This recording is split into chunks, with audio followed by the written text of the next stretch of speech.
இந்த Maggi noodles பாருங்க எந்த அளவுக்கு நல்லா உதிரியா பார்க்கறதுக்கு எந்த அளவுக்கு நல்லா சூப்பராக இருக்குங்க. டேஸ்ட்டும் அந்த அளவுக்கு நல்லா சூப்பராக இருக்கும். உங்கள் வீட்டில் குழந்தைங்களாம் மேகி நூடுல்ஸ் வாங்கிட்டு வந்தால் இந்த மாதிரி செஞ்சு கொடுங்க. செஞ்சு கொடுத்தீங்கன்னா அவங்க விரும்பி சாப்பிடுவாங்க. டேஸ்ட்டும் அந்த அளவுக்கு நல்லா சூப்பராக இருக்கும். இன்னைக்கு நம்ம மேகி நூடுல்ஸ் தான் செய்ய போகிறோம். எப்படி செய்யலாம்னு பார்க்கலாமா? Hi friends, welcome to Kerala சமையல். கேரளா சமையலில் மேகி நூடுல்ஸ் தான் செய்ய போகிறோம். வாங்க எப்படி செய்யலாம்னு பார்க்கலாம். இன்னைக்கு நம்ம மேகி நூடுல்ஸ் தான் எடுத்துருக்கோம். இன்னைக்கு நம்ம மேகி நூடுல்ஸ் வச்சு நூடுல்ஸ் தான் பண்ண போகிறோம். இது பாருங்க, இந்த மேகி நூடுல்ஸை ஃபஸ்ட்டு இந்த மாதிரி கட் பண்ணிக்குவோம்.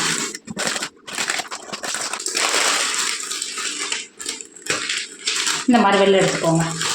ஒரு பாக்கெட்டில் 4 பீஸ் இருக்குது. இப்போ இந்த 4 பீஸை பிளேட்டுக்கு மாற்றிக்கோங்க. பிளேட்டுக்கு மாற்றிட்டு நூடுல்ஸை மாற்றி வச்சுக்கோங்க. இப்போ நூடுல்ஸை மாற்றி கொடுத்துட்டு நூடுல்ஸ் கட் பண்ண பாக்கெட்டில் இந்த மாதிரி மசாலா இருக்கும். இந்த மசாலாவையும் மாற்றி வச்சுக்கோங்க. இது நமக்கு தேவைப்படும், மாற்றி வச்சுக்கோங்க. ஒரு மிக்சர் எடுத்துக்கோங்க. நம்ம சின்னதாக ஒரு மசாலா ரெடி பண்ணிக்கலாம், ஆனால் டேஸ்ட்டை கொடுக்கும். இப்போ மிக்சருக்குள்ளே 3 காஞ்ச மிளகாய் எடுத்துக்கா உள்ளே சேர்த்து கொடுத்துக்கோங்க. அது கூடவே 7 பல்லு பூண்டை தோல் நீக்கிட்டு எடுத்து வச்சுருக்கேன், உள்ளே சேர்த்து கொடுத்துக்கோங்க. அது கூடவே 1 டேபிள் ஸ்பூன் ஒரிகான் சேர்த்துக்கோங்க. சேர்த்து கொடுத்துட்டு அது கூடவே ஒரு 1/2 டேபிள் ஸ்பூன் மிளகாத்தூள் சேர்த்துக்கோங்க. மிளகாத்தூள் சேர்த்து கொடுத்துட்டு மிக்ஸி மூடி குறப்பாக அரைச்சி எடுத்துக்கோங்க.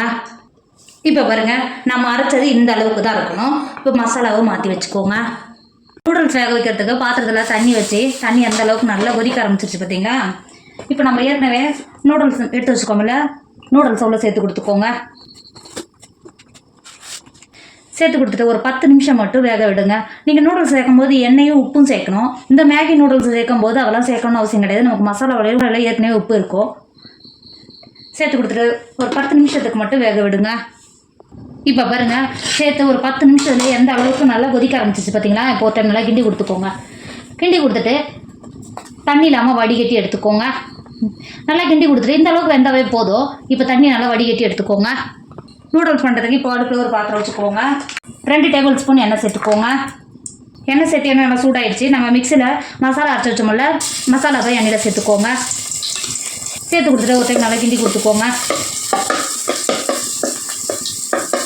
இந்த அளவுக்கு நல்லா கிண்டி கொடுத்துட்டு ஒரு பெரிய சைஸ் வெங்காயத்தை பொடியாக கட் பண்ணி வச்சுருக்கேன், இப்போ உள்ள சேர்த்து கொடுத்துக்கோங்க. வெங்காயத்தை சேர்த்துட்டு ஒரு டைம் நல்லா கிண்டி கொடுத்துக்கோங்க. இந்த அளவுக்கு நல்லா கிண்டி கொடுத்துட்டு வெங்காயத்தை ஒரு 10 நிமிஷம் மட்டும் வேக விடுங்க. இப்போ பாருங்கள், ஒரு 10 நிமிஷம் ஆகிடுச்சு. வெங்காயம் எந்த அளவுக்கு நல்லா வதங்கி வந்திருக்கு பார்த்தீங்களா? இப்போ இந்த அளவுக்கு வதங்கினாவே போதும். ஒரு பழுத்த தக்காளியை பொடியாக கட் பண்ணி வச்சுருக்கேன், இப்போ சேர்த்து கொடுத்துக்கோங்க. அது கூடவே ஒரு குடமிளகாவை பொடியாக கட் பண்ணி வச்சுருக்கேன், இப்போ சேர்த்து கொடுத்துக்கோங்க. குடமிளகா சாப்பிட்டா அந்தளவுக்கு ரொம்ப ரொம்ப நல்லது உடம்புக்கு. சேர்த்து கொடுத்துக்கோங்க. தக்காளியும் குடமிளகாவும் சேர்த்துட்டு ஒரு 10 நிமிஷத்துக்கு நல்லா கிண்டி கொடுத்து வதக்கிக்கோங்க. இப்போ பாருங்கள், ஒரு 10 நிமிஷத்துக்கு எந்த அளவுக்கு நல்லா வதங்கி வந்திருக்கு பார்த்தீங்களா? இப்போ இந்த ஸ்டேஜில் நம்ம மசாலா மாற்றி வச்சுருக்கோம்ல, இந்த மசாலாலாம் சேர்த்து கொடுத்துக்கோங்க. நான் கட் பண்ணிவிட்டு எடுத்து வச்சுருக்கேன், சேர்த்து கொடுத்துக்கோங்க. இந்த மசாலாவில் தான் அந்தளவுக்கு உப்பு இருக்கும்.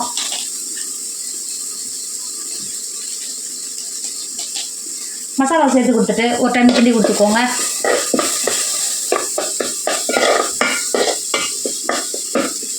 இந்த அளவுக்கு நல்லா கிண்டி கொடுத்துட்டு ஒரு 3 டேபிள் ஸ்பூன் தண்ணி சேர்த்துக்கோங்க.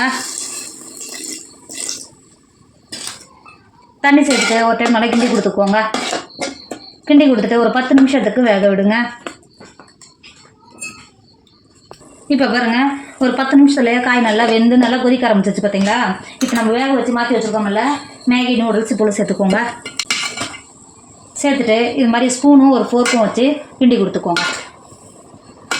இந்த மாதிரி கிண்டி கொடுத்தீங்கன்னா நம்ம மசாலா கூட நல்லா சேர்ந்து வரும். இந்த மாதிரி கிண்டி கொடுத்துக்கோங்க.